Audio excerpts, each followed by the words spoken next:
Hello everyone, welcome to the next episode of SpongeBob Now.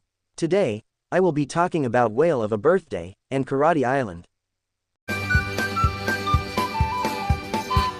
First, I'm going to talk about Whale of a Birthday. Enjoy. Pearl has had 15 horrible birthday parties due to the stingy ways of her father Mr. Krabs and how they caused him to throw her birthday parties that were just unbelievably cheap lemons that collapsed under their own weight instead of the cool fancy ones she wanted, and her 16th birthday is just one day away.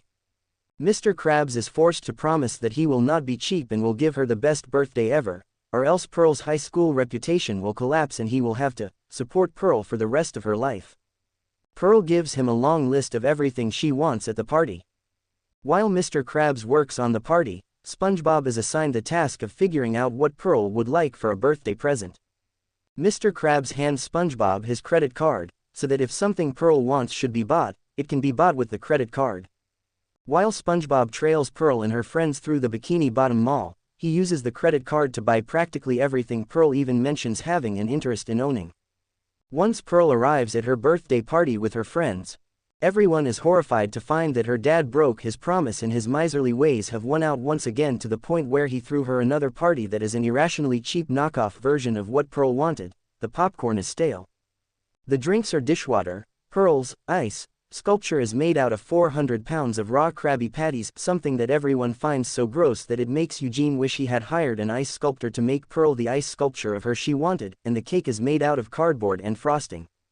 To make matters worse, instead of Pearl's favorite boy band, Boys Who Cry, Squidward performs a cover of their song, 4-Ply.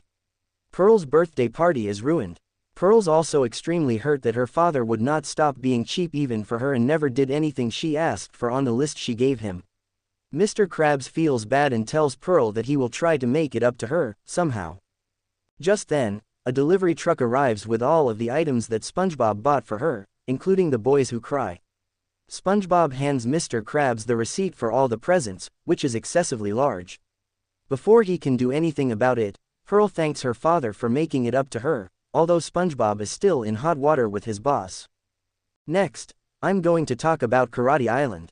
Enjoy. In the beginning of the episode, SpongeBob is waxing Gary, when the local mailman shows up at SpongeBob's house, and he hands him a videotape delivery. SpongeBob plays the tape on his TV, which states that he has been crowned King of Karate, and tells him to attend to Karate Island to be crowned. SpongeBob is about to leave when he encounters Sandy, to whom he happily explains that he is the King of Karate. Sandy is suspicious of this, so she accompanies SpongeBob on the boat ride. The boat stops at Karate Island, where the sensei, Master Udon, greets SpongeBob but ignores Sandy.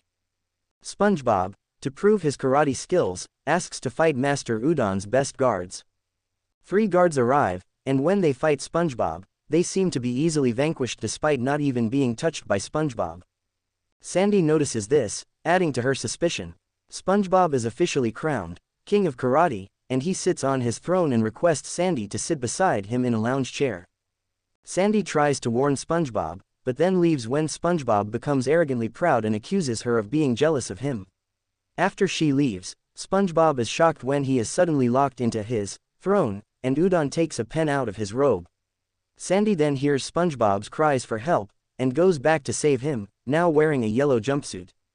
Sandy fights through Master Udon's tower, fighting an opponent on each of the 4 floors of fear with an unusual power.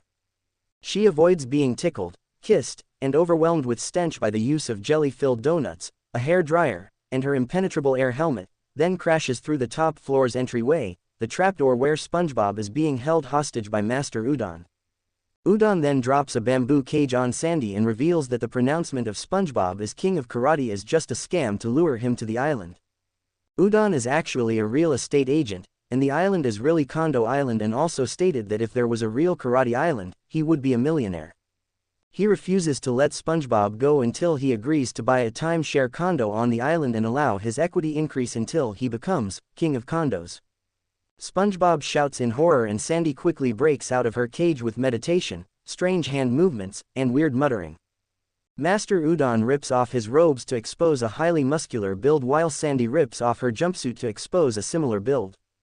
They begin fighting by charging at each other, but they miss and Sandy defeats Udon by kicking him out of the room into the water below and frees SpongeBob.